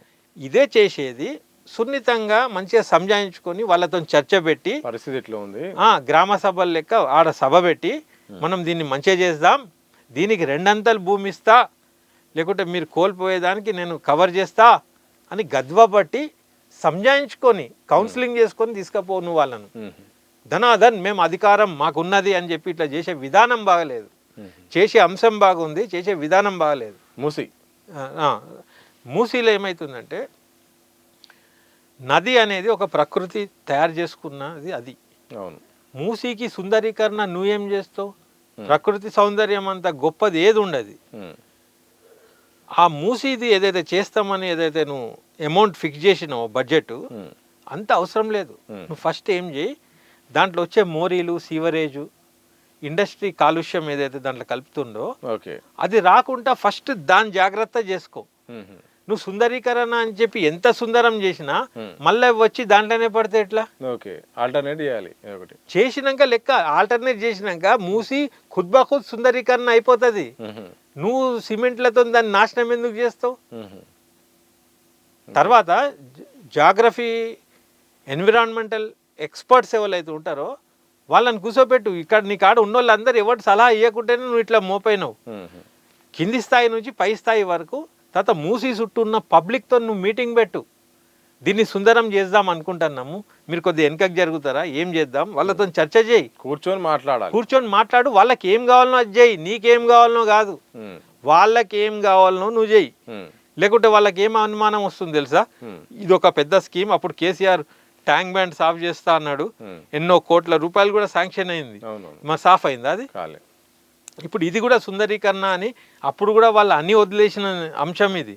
ఐఏఎస్ మళ్ళీ ఎవడో చెప్పినట్టున్నాడు, మళ్ళీ తీసుకొని ఇదొక ఏదో లావాదేవీలకు ఏదో అయినట్టు అనుమానం వస్తుంది. వాళ్ళకి కొన్ని భూములు కూడా ఉన్నాయి అంటున్నారు జనాలు పక్కన. అయితే నేను అనేది ఏంటంటే ప్రకృతిని చెడగొట్టింది ప్రభుత్వమే, గత ప్రభుత్వాలు, అంతకుముందు ఉన్నోళ్ళు. దాన్ని రికవర్ చేయడము నీ బాధ్యతే. కాబట్టి సీవరేజ్ని చక్కగా చేసి అన్ని చేసినాక నీకు నది సుందరంగా ఉండదా? మున్పెట్లుండే అట్లా ఉంటుంది. ఇట్లా నీళ్లు తీసుకొని తాగేటోళ్ళు. ఇప్పుడు నువ్వు అది చేయకుండా నువ్వు కట్టడాలు కట్టి రిక్రియేషన్ జోన్లు, పార్కులు, నువ్వు పార్క్ కట్టే అవసరం ఏంది? ప్రకృతే పార్క్ ఇస్తుంది. నేను ఫారెన్లో, యూకేలో ఎన్నో నదులు చూసిన, వాటికి అవే అద్భుతంగా ఉంటాయి. పార్క్ సొంతంగానే తయారవుతుంది, నువ్వు చేసే అవసరం లేదు. అంతే. కాబట్టి ఏంటంటే నువ్వు అవన్నీ చేయకుండా నువ్వు పైసలన్నీ ఆడ పెట్టి చేస్తే, ఇప్పుడు కాళేశ్వరం అవి ఇవి అంటున్నారు కదా, గట్టనే కుప్పగూలుతుంది. ఇది వేస్ట్. ఇక్కడ ఉన్నాయి కూడా దాంట్లోకి పోతాయి వ్యర్థాలు. కాబట్టి ఏంటంటే నువ్వు హామీలు ఇచ్చిన వాటి గురించి కానీ, విద్యా వైద్యం గురించి కానీ, ఇంకేదన్నా మంచి చెప్పినే ఆలోచించు. కానీ నీకు పబ్లిక్ కోరని ఎందుకు కంకణం కట్టుకొని చేస్తున్నావు? హైడ్రా ఇది చేయి అని పబ్లిక్ నిన్ను అడిగినరా? లేదు. కానీ ఆలోచన మంచిదే, అది ఆచరణ బాగాలేదు. ఇవి ఆచరణ కరెక్ట్ చేసుకుంటే నిన్ను గుండెల్లో పెట్టుకుంటారు. కానీ నువ్వు అందరి గుండెలల్లో గుణపాలు కొట్టినట్టు అవుతుంది నీ జేసీపీ సౌండ్లకు, ఆ చేసే వ్యవహారానికి. ఇంకోటిసారి ఈ మధ్యకాలంలో విగ్రహాల అంశము తెరపైకి వస్తుంది. జూబ్లీహిల్స్ ఎన్నికల సందర్భంలో మాత్రం ఎన్టీఆర్ విగ్రహాన్ని అయితే ఏర్పాటు చేస్తామని ఇటు సీఎం రేవంత్ రెడ్డి ప్రచారంలో చెప్పారు. అదొక అంశం. ఈ మధ్యకాలంలో రవీంద్ర భారతిలో ప్రముఖ దివంగత సింగర్ బాలసుబ్రహ్మణ్యం గారి విగ్రహ ఏర్పాటు దాదాపు కూడా పూర్తి అయిపోయింది. ఆ విగ్రహం పట్ల కూడా చాలా అభ్యంతరాలు కూడా తెలంగాణ వాదులను కూడా వస్తున్నాయి. గతంలో అంటే దానికి గల రీజన్స్ కూడా చెప్తున్నారు. ఆయన ఎక్కడ తక్కువ చేయకున్నప్పుడు రీజన్ చెప్తున్నారు. ఈ అంశం తెరపైకి రావడము, ఈ విగ్రహాల ప్రస్తావన రావడం పై ఎట్లా చూస్తారు? అసలు దీనికి పరిష్కారం ఏంటి? ఇట్లా విగ్రహాలు ఏర్పాటు చేయడం సరైనదేనా? నా దృష్టిలో, నా పర్సనల్ ఒపీనియన్, ఇవాళ టెక్నాలజీ పెరిగిపోయింది. ఏఐ జమానా, లేజర్ షోలు ఇంత ఉన్నాయి. అరే నువ్వు బాలసుబ్రహ్మణ్యం ఏంది, మైకల్ జాక్సన్ది కూడా ఒక లేజర్ షో వేసి ఆయన పుట్టినరోజు నాడు ఎక్కడనో రవీంద్ర భారతి కాడనో ఇంకెక్కడ ట్యాంక్ బండ్ కాడనో ఒక పెద్ద లేజర్ పెట్టు, ఎవరిని అంటే వాడిని ఇట్లా కొట్టి అందరిని, ఇప్పుడు బుర్జ్ ఖలీఫాలా పెట్టారా, ఆ రకంగా బాలసుబ్రహ్మణ్యంది వాళ్ళ ఫాదర్ది ఎవరిదైనా, ఓకే. మ్యూజిక్ డైరెక్టర్లది ఎవరైనా దానికి ఆదాయం కూడా వస్తుంది, అభిమానులు పోయి చూస్తారు కూడా టికెట్ తీసుకొని. ఇట్లా చేయడం బెస్ట్. ఆ శిల్పాలది ఓల్డ్ ట్రెండ్ అది. ఎందుకంటే అప్పట్లో ఈ టెక్నాలజీ లేకుండే. వాళ్ళ ఖ్యాతి కానీ అవి ఇవి గుర్తుండాలంటే ఒక ఆకారాలను శిల్పాలతో చెక్కించి రాజులు వాళ్ళు వీళ్ళు ఇట్లా పెట్టుకునేటోళ్ళు. ఆ తర్వాత మహానుభావులు గొప్పోళ్ళు సంస్కరణలు తెచ్చిన వాళ్ళను కూడా ఒక గౌరవప్రదంగా వాళ్ళు చచ్చిపోయినాక వాళ్ళ ముఖం యాద ఉండాలని చెప్పి ఫోటోలు కూడా లేని జమానాల విగ్రహాలు తయారయ్యేటి. అచ్చం ఇట్లుంటాడని చెప్పి సేమ్. అది అవుట్డేటెడ్ సంస్కృతి నా దృష్టిలో. ఇక పబ్లిక్ పాయింట్ ఆఫ్ వ్యూలో ఆలోచించి సరే ఈ మార్పు అంత తొందరగా రాదు, మనకు విగ్రహాల అలవాట్ల పడ్డ పానాలు కాబట్టి ఆ విగ్రహాన్ని కొలుచుకుంటూ మన ఆత్మ శుద్ధి చేసుకోవాలి అనే బాపతి ఇలా నేను మమేకమై ఉన్నా కాబట్టి అప్పుడు నేనేమంటున్నా అంటే వాస్తవానికి ఈ కొత్త జనరేషన్ల విగ్రహాలన్నీ గొప్పోళ్ళే కనపడతలేవు, జనాలను కింద మీద చేసిన వాళ్ళే ఎక్కువ ఉంటున్నాయి వాస్తవానికి. ఇప్పుడు కొందరు డాక్టరేట్లు అని చెప్పి పేరు కాడ డాక్టర్ అని రాసుకుంటారు, పీస్ యూనివర్సిటీ అనుకుంటే ఏమేమో వస్తాయి. ఇవాళ రేపు డాక్టర్ ఫలానా అంటే అది ఏ డాక్టర్ అని చూస్తున్నారు, నిజంగానే ఏదైనా యూనివర్సిటీ ఇచ్చిందా లేకుంటే తెచ్చుకున్నదా అనిపిస్తుంది. ఈ విగ్రహాలు అది కూడా గట్లనే ఉన్నది. అంటే గౌరవప్రదంగా స్థాపించిన విగ్రహాల ఒక ఎజెండాతో పెట్టినాయా అనేలాగా ఉంది. సెకండ్ పాయింట్ అంటే విగ్రహం అనేది నెగటివ్కి వెళ్ళిపోయింది ఫస్ట్. తర్వాత ఇప్పుడు తెలంగాణ వాదులు వాళ్ళ ఆకాంక్ష, నేను కూడా దాంట్లో ఉన్నా. అంటే నా లెవెల్ ఆఫ్ థింకింగ్ చెప్పేసిన నేను. అయినా కూడా ఇప్పుడు మనం ఉన్న దాంట్లో ఎట్లా విగ్రహం ఇప్పుడు పంచాయతీ ఎట్లా తెంపమంటే ఇప్పుడు ఎన్టీఆర్ కాడికి వద్దాం. అమీర్పేటలో పెడతా అన్నాడు అంటే ఆడ ఆంధ్రలో ఓట్లు ఎక్కువ ఉంటాయి కాబట్టి అక్కడ ఓట్ల కోసము ఎన్టీఆర్ అంటే వాళ్ళు సంతోషపడతారని ఎడ్డోనికి కూడా అర్థమవుతుంది. ఓట్ల కోసం ఆ విగ్రహం, ఏ విగ్రహం? ఎన్టీఆర్ది. తర్వాత ఆర్ట్ వర్క్ బాగుంది కానీ దానికి ఎవడన్నా అడ్డొస్తే మూసిలేసి తొక్కుతా అన్నాడు ముఖ్యమంత్రి గారు.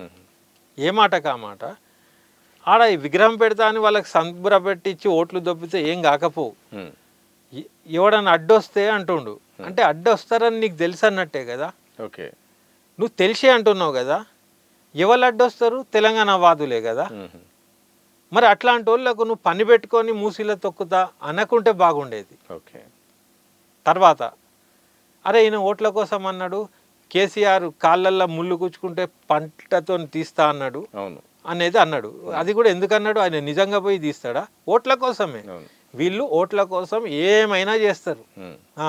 వాడెవడో కడుగుతుండు కూడా ఓట్ల కోసం, మనం చూసినాం వాట్సాప్లో, బట్టలు ఉతుకుతుండ్రు. అట్లనే వీళ్ళు వీళ్ళ లెవెల్కి అది చెప్తుండ్రు. అది ఓకే, వాళ్ళు చేస్తుండ్రు. ఇది అంతే కదా, ఇది ఆ పని చేసినట్టే. ఈ విగ్రహాలు ఎవడు అడిగిండా నీకు విగ్రహం? నీకు పంటి నీళ్ళతో ముళ్ళు తీమని ఎవడన్నాడు? తాత్కాలికంగా ఒక నియోజకవర్గంని టార్గెట్ చేసి మీరు మాట్లాడుతున్నారు కానీ అది ఎల్లకాలం మీ చరిత్రను హీనం చేయడానికి మీకు మీరే అవకాశం ఇస్తుండ్రు పబ్లిక్కి. తర్వాత ఎన్టీఆర్ విగ్రహాలు ఎన్ని లేవు ఇప్పుడు? ఉన్నాయి. ఏమన్నా తీసేసి పారేసిందా? పారేయలే కదా. మళ్ళా నువ్వు ప్రకటించి చెప్పుడేంది, మళ్ళా తొక్కుడేంది?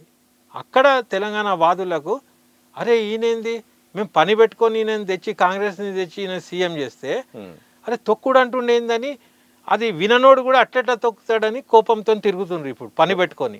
ఒకటి వాళ్ళని ప్రవోక్ చేసిండు ముఖ్యమంత్రి. నా సూచన ఏంటంటే అది అనవసరమైన ముచ్చట ఎందుకు మాట్లాడాలి? జరిగే దాన్ని నువ్వు ఒక పీస్ఫుల్ అట్మాస్ఫియర్ని తీసుకెళ్ళు కానీ నువ్వు వాళ్ళని ప్రవోక్ చేసి నువ్వే పరిశాన్ తెచ్చుకుంటావు. ఒక పాయింట్. సెకండ్ పాయింట్, ఇప్పుడు కాసు బ్రహ్మానందరెడ్డి అనే విగ్రహం ఇక్కడ ఉన్నది బంజారాహిల్స్లో. వాస్తవానికి ఏంటంటే ఆయనే 300 చిల్లర మందిని ఫైరింగ్తో కాల్పిచ్చేసిండు. ఆయనే రెడ్డి కాంగ్రెస్ అని కూడా, కాంగ్రెస్కి ద్రోహి ఆయనే, మోసం చేసిండు కాంగ్రెస్కి కూడా. ఆ విగ్రహం ఇంకా ఉన్నది. తెలంగాణ వాదులు మొదటి నుంచే వాళ్ళకి అది చూడంగానే చచ్చిపోయిన కాల్పులు అవన్నీ యాదకొస్తాయి ఆడ. ఆ విగ్రహం మాకు వద్దంటున్నారు, అయినా కూడా అవి అట్లనే ఉన్నాయి. నేననేది నువ్వు విగ్రహాలు పెట్టుడు తర్వాత సంగతి. నీకు క్రెడిబిలిటీ రావాలంటే ఇప్పుడు నువ్వు గద్దర్ని కేసీఆర్ నెగ్లెక్ట్ చేసి నువ్వు ఓనప్ చేసినావు, అందశ్రీని పక్కన పెడితే నువ్వు ఆయనను అది చేసినావు, పాడేమోసినావు, ఏమేమో చేసినావు. నేననేది ఈ రెండిటికంటే కూడా బలమైన టెక్నిక్, నువ్వు కాసు బ్రహ్మారెడ్డి విగ్రహాన్ని ఒక లారీలేసి తీసుకుపోయి ఆడ కృష్ణా నది కాడనో విజయవాడలో ఏడనో అమరావతిలో పెట్టిపి గౌరవంగానే పలగొట్టు అంటలేను. అప్పుడు రేవంత్ రెడ్డి తెలంగాణ గుండె మీద తుపాకీ పెట్టినోంది తీసుకుపోయిండని, కేసీఆర్ చేయలేని పని నువ్వు చేసినావు అని చెప్పి నీకు క్రెడిబిలిటీ వస్తుంది. ఈ సలహా నీకు ఎవడు ఎందుకు ఇస్తలేడు? ఇది నువ్వు చేయాలి, ఇది నువ్వు చేయాలి. ఇంకా 2-3 ఏళ్ళు ఉన్నాయి కదా, నువ్వు తక్షణం ఇది చేయాలి. ఇది చేసుకుంటా ఇంకేదన్నా చేసినా అర్థం పడదాం ఉంటుంది, కవర్ అవుతుంది నీ డ్యామేజ్. ఇంకొక విషయము, ఇప్పుడు బాలసుబ్రహ్మణ్యం, అరే ఆయన మంచి లెజెండ్ కదా, ఆయన ప్రపంచమే ఆయనను కీర్తిస్తుంది కదా అంటే చివరి కోరిక కూడా అంట, ఆయన కోరిక అంట అక్కడ రవీంద్ర భారతిలో విగ్రహం ఉండాలని కూడా కొంతమంది చెప్తున్నారు. నాది కూడా ఒక కోరిక ఉన్నది, చార్మినార్ మీద నా బొమ్మే ఉండాలి. చేస్తారా ప్లీజ్? ఓకే, నేను పోయినాక చార్మినార్ ఉన్నది కదా, దాని సెంటర్లోనన్నా దాని మీదనన్నా నా విగ్రహం పెట్టాలి ప్లీజ్. నేను పోతున్నా, ఓకే, నేను పోయినాక పెట్టిస్తావా చెప్పు. లేదు, అయితే నేననేది కోరుకున్నది కాదు, ఆడ ప్రజల మనోభావాలు మెయిన్ ఉంటాయి. అయితే నేనేమంటాను, ఎన్నెన్ని ఉంటాయి. నేననేది ఆయన పాడుతా తీయగా ప్రోగ్రాం సంవత్సరాల తరబడి రామోజీ ఫిల్మ్ సిటీలో చేసిండు. దానికి నా సూచన ఏంటంటే, చక్కగా ఈయన విగ్రహం తీసుకుపోయి రామోజీ ఫిల్మ్ సిటీలో పెట్టుండ్రి మంచిగా. ఇప్పుడు రామోజీరావుది కూడా చేస్తుండ్రు, ఆడ పెట్టుండ్రి, ఇద్దరిది పక్క పక్కకు పాడుతా తీయగాని రాయుండ్రి కావాలంటే ఆడ మంచిగా. ప్లేస్ కూడా చాలా ఉంది ప్లేసు. మోడీ లాంటి వాళ్ళు కూడా ఆడ దిగుతారు, ఏరోప్లేన్లు వస్తారు ప్రైవేట్లో వచ్చి. ఆయనే చంద్రబాబు నాయుడు కూడా వస్తాడు, ఆయన వస్తే ఈయన కూడా వస్తాడు. వీళ్ళందరిపై కూడా ఆడ బాలసుబ్రహ్మణ్యంకు గౌరవంగా ఉంటుంది. ఫిలిం సిటీ చూడడానికి ఎవడొచ్చినా కూడా బాలసుబ్రహ్మణ్యం కలిసిపోతాడు. నా సూచన అది. బాలసుబ్రహ్మణ్యంని తీసిపారేయాలి ఈయన ఎవడు అని నేను అంటలేను, ఎందుకంటే నాకు కూడా గౌరవమే. తర్వాత ఇంకిత జ్ఞానం చెప్పాల్సిన పరిస్థితి వస్తుంది. రవీంద్ర భారతి అనేది ఒక కళలకు ఒక నిలయం, ఒక మందిరం లాంటిది. తెలంగాణలో పేరిని నృత్యం ఇక్కడిది, మనం తయారు చేసింది. పేరిని నటరాజ రామకృష్ణ ఎవరు ఉంటారు. తర్వాత రచయితలల్లో బొచ్చడు మంది ఉన్నారు, సింగర్లల్లో బొచ్చడు మంది ఉన్నారు, ఫోక్లా బొచ్చడు ఉన్నారు, చాలా ఉన్నారు. పేర్లు చెప్తే ఇజ్జత్ పోయేటట్టు ఉన్నది, చాలా ఉంది. దాశరథి కాడ నుంచి చుక్క సత్తయ్య కాడ నుంచి రకరకాల చాలా మంది ఉన్నారు. ఫస్ట్ ఆఫ్ ఆల్ నేను అనేది ఏంటంటే, సినిమా వాళ్ళకు ఫిలిం నగర్ ఉంది, రామోజీ ఫిలిం సిటీ ఉన్నది. వీళ్ళు పైసలు ఇస్తే ప్రొఫెషనల్గా పాటలు పాడినరు. వాళ్ళు అడల్ట్ పాట కూడా పాడతారు, సామాజిక పాట కూడా పాడతారు, ఏది ఇస్తే అది పాడతారు. వాళ్ళు ప్రొఫెషనల్స్. వాళ్లకు మ్యాచ్ అయ్యే ప్లేసు ఫిలిం నగర్ కానీ రామోజీ ఫిలిం సిటీ కానీ, లేకుంటే అమరావతిలో పెట్టుకోవచ్చు. రవీంద్ర భారతిలో పెట్టినప్పుడు, రవీంద్ర భారతి అసలు ఎందుకు వచ్చింది తెలుసా? రవీంద్రనాథ్ ఠాగూర్ గారి ఏదో జయంతో ఏదో ఉండే, దాని గుర్తుగా రవీంద్ర భారతి అని పేరు పెట్టిర్రు. ఫస్ట్ ఆడ రవీంద్రనాథ్ ఠాగూర్ శిల్పమే లేదు. పైన పైడి జయరాజ్ అని ఒక థియేటర్ పేరు పెట్టిండ్రు, పైడి జయరాజ్ శిల్పం కూడా లేదు. ఒక మాట అంటానా, ఎవరినైనా పెట్టచ్చు అంటే అక్కడ ఉన్న పేర్ల వాళ్ళే లేవు, పేర్లు ఎవరైతే ఉన్నాయో వాళ్ళ శిల్పమే లేదు. ఇది కావలసుకొని ఆడ తెచ్చి పెట్టి ఇంత వ్యతిరేకత ఏర్పడ్డా కంకణం కట్టుకొని మేము చేస్తామని చేస్తే ఏం సాధిస్తారు మీరు? దీనివల్ల కూడా ఆడ ఎప్పుడు కూడా రవీంద్ర భారతిగా తెలంగాణ వాళ్ళు పోరిగా పోయినా కూడా దాని దిక్కే చూస్తారు, అరే ఇది ఎందుకున్నదని. దాని ద్వారా బాలుగారికి అదొక ఇన్సల్ట్. ఇప్పుడు ఆహ్వానించాలి దాన్ని, కానీ వ్యతిరేకత ఎందుకు ఉండాలి? ఇప్పుడు నువ్వు రామోజీ ఫిల్మ్ సిటీలో పెడితే వ్యతిరేకిస్తారా? వ్యతిరేకించారు. ఇంకెక్కడన్నా పెట్టు. ఇది నడిబొడ్డుల కళలకు నిదర్శనం ఇది. ఫర్ ఎగ్జాంపుల్ మంగళంపల్లి బాలమురళీకృష్ణ కర్ణాటక సంగీత్ల దిగ్గజం, బిస్మిల్లా ఖాన్, తర్వాత తాన్సేన్, తర్వాత నృత్యంలో రకరకాల వాళ్ళు ఉన్నారు. వీళ్ళు కళలకు లెజెండ్స్, వీళ్ళు సినిమా వాళ్ళం, మేము ప్రొఫెషనల్స్. నువ్వు దీన్ని తెచ్చి ఆడబెట్టుడు, ఆడ తీసుకుపోయి ఈడబెట్టుడు, ఆ గద్దర్ అవార్డు పేరు సినిమాలకు సినిమాలో గద్దర్ పేరు పెట్టుడు, దీనికి దానికి పెట్టుడు, ఇవన్నీ రాంగ్ గైడెన్స్ అడ్వైజర్స్ రాంగ్ ఇస్తున్నారనేది నా అభిప్రాయం. ఇప్పుడు నేను అనేది ఏంటంటే 15వ తారీఖుకే దాన్ని స్థాపన అన్నారు. ఓకే. నేను అనేది ఏంటంటే తొందరపడి స్థాపన చేస్తే అది చెరిగిపోని మచ్చలాగా ఉంటుంది ముఖ్యమంత్రికి కానీ ప్రభుత్వానికి కానీ. కొద్దిగా ఆగి ప్రజలతోని పౌర సమాజంతో చర్చ చేసి అయితే వాళ్ళనన్నా ఒప్పియండి, అందరు ఏకీభవించాలి. లేకుంటే మీరన్నా వాళ్ళ మాట ఒప్పుకోండి, హుందాగా ఉంటుంది. నువ్వు పోలీసులను పెట్టుకొని అట్లా వచ్చి చేస్తేనే చేస్తా అంటే మళ్ళీ గదే వేషం అవుతుంది, నిన్ను కూడా నీ అంతా అంటారు. అయితే మూసీది కానీ శిల్పాలు కానీ ఏదైనా ప్రజల ఆమోదం పొందుకుంటూ ప్రజలతో చర్చించుకుంటూ పాలన చేయండి. కష్టంతో వచ్చిన కాంగ్రెస్ మళ్ళీ రాకుండా చేసుకునే అవకాశం ఇవ్వకండి.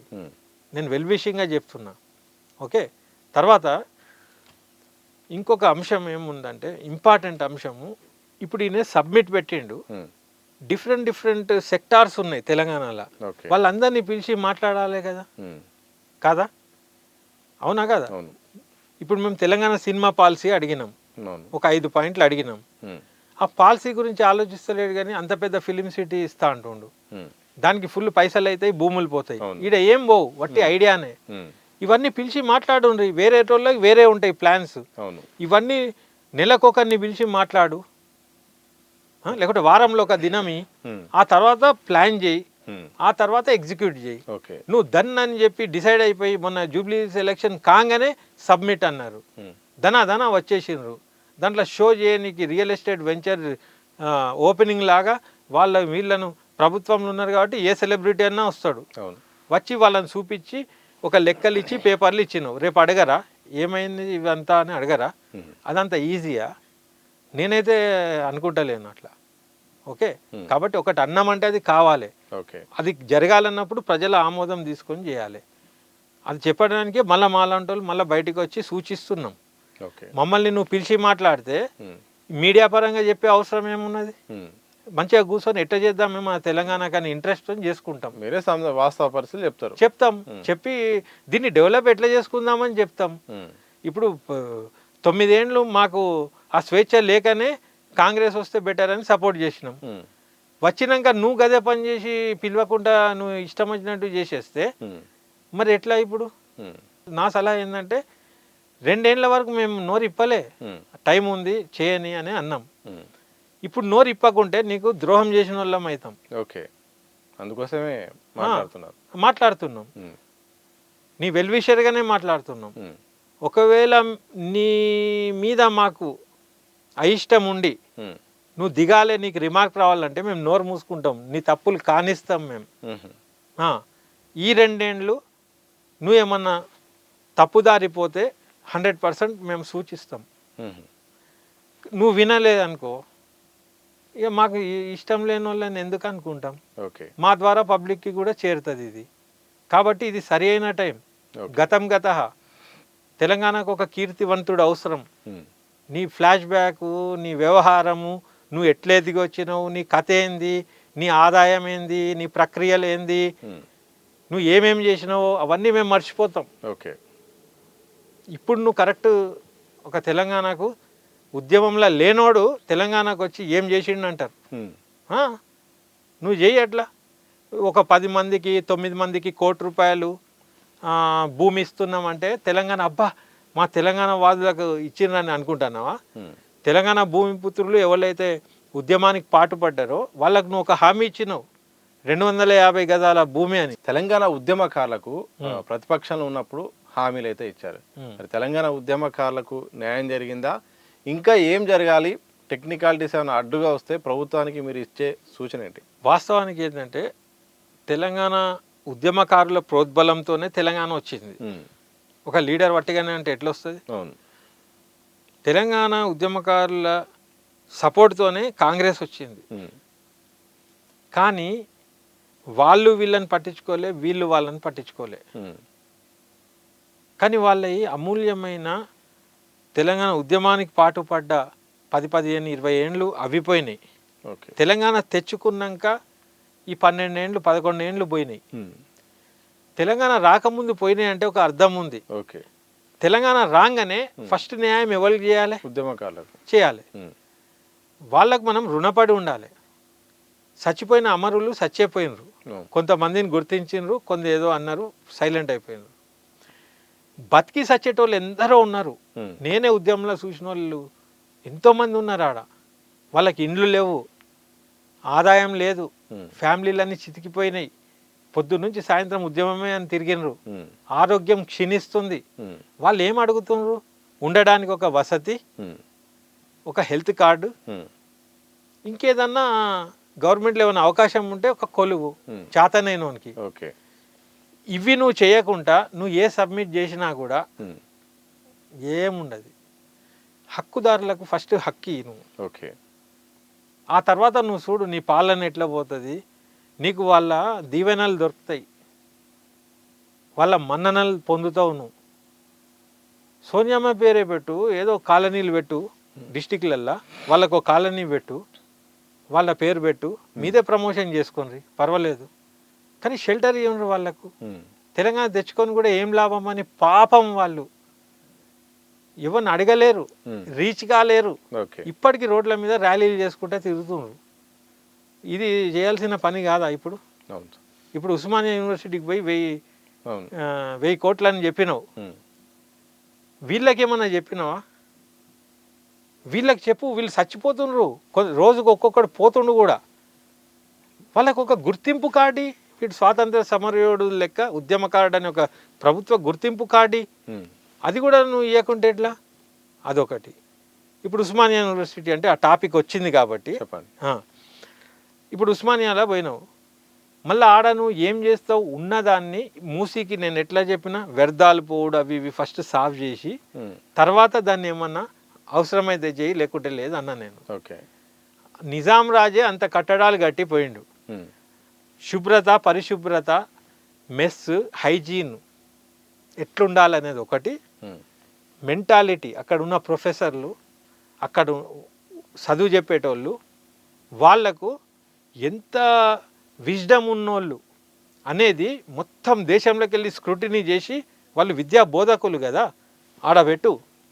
వట్టి బంగ్లాలు ఉంటే సరిపోదు, బోధించే సౌకర్యాలు, బోధించడానికి సరిపడా మేధస్సున్న ప్రొఫెసర్లను పెట్టు. ఆటోమేటిక్ అది అయిపోతుంది. అది పైసలు ఇస్తే ఏదో కడతాడు, కాంట్రాక్టర్ దొబ్బుకొని పోతాడు. కట్టడాలకు ఉన్న కట్టడాలను సరి చేసుకో. శుభ్రత, క్యాంటీన్, ఫుడ్, వాళ్ళకి హైజీన్ కరెక్ట్ ఉండాలి, మంచి ఫుడ్ ఉండాలి, బ్యాలెన్స్డ్ న్యూట్రిషన్ ఉండాలి. అవన్నీ ఉన్నాయా? ఎక్స్పర్ట్ని పెట్టు, ఆడ ఒక న్యూట్రిషనిస్ట్ని పెట్టు. తర్వాత అన్ని డిపార్ట్మెంట్స్లలో కొత్త కొత్త ఎడ్యుకేషన్ సిస్టమ్స్, ఒక రీసెర్చ్ గ్రూప్ని పెట్టు. కొత్త కొత్తవి వస్తున్నాయి, అవి ఇవన్నీ అప్గ్రేడ్ చేయి. అదే పాత మూస ధోరణి గవ్వే చెప్తున్నారు వాళ్ళు. మంచి లెక్చరర్లు, ప్రొఫెసర్లు, నాకైతే వాళ్ళు కరెక్ట్ ఉంటే పోరాన్లు ఎందుకు గిట్లుంటారు? పూర్తి స్థాయిలో రిక్రూట్మెంటే లేదు కదా, చాలా సంవత్సరాలు అవుతుంది, లేక ఉండాలి కదా, 10 ఏళ్ల నుండి కూడా ఎప్పుడు. మళ్ళీ వాళ్ళు ఎట్లుండాలి ప్రొఫెసర్లు అంటే, వాళ్ళ సబ్జెక్ట్స్లో దిట్ట ఉండాలి, ఆత్మాభిమానం అంటే ఏందో చూపించాలి, బానిసత్వం కాదు. ప్రొఫెసర్లు పైరవి చేసుకునే బాపతోళ్ళు ఉండద్దు, అది విద్య. వ్యవస్థ వాళ్ళ దగ్గరకు వచ్చి వంగాలే కానీ వీళ్ళు పైరవి చేసుకునే స్థితికి రాకూడదు. అది నిన్న అనౌన్స్ చేయడం బాగానే ఉన్నది, కానీ అది నడుస్తుందా? టైం తెలుస్తుంది మరే. కాబట్టి ఏంటంటే ఆయన ఎవరు అంటుండు, ఆయన ఎవరినో పెళ్లి చేసుకున్నాడు, వాళ్ళ భార్య పేరు, తర్వాత చదువు అనే ఒక చదువును ప్రేమిస్తున్నాడు, ఇంకొక భార్య పేరు విద్య అని సటరికల్ గా, పోయటిక్ గా బాగా అన్నాడు ప్రొఫెసర్ కాసిం గారు అన్నారు. ఆయన మంచోడే, దాంట్లో ఏదేం లేదు. ఆయన మాటలు స్టూడెంట్స్ని అట్రాక్ట్ చేసి కూర్చోబెట్టడానికి అది వాడి ఉండొచ్చు గాక, కానీ ఆయన అంత మాధుర్యంగా, అంత రసవత్తరంగా ఏ శైలిలో అయితే చెప్పిండో, మరి సీఎం గారు కూడా ఆ విద్య అనే దాన్ని ఎంత ప్రేమిస్తాడో చూడాలి. ఓకే, అంతే, త్వరలో తెలుస్తుంది. అంతే సార్. Thank you sir. చాలా బిజీ షెడ్యూల్లో కూడా మీ విలువైన టైంను మా దిశ టీవీకి కేటాయించినందుకు థ్యాంక్ యూ వెరీ మచ్. ఇది మొత్తంగా సినిమా దర్శకులు, అలాగే తెలంగాణ ఉద్యమకారులు రఫీ గారితో ప్రత్యేకమైన ఇంటర్వ్యూ. మరో ఇంటర్వ్యూతో మళ్ళీ కలుద్దాం. చూస్తూనే ఉండండి దిశ టీవీ.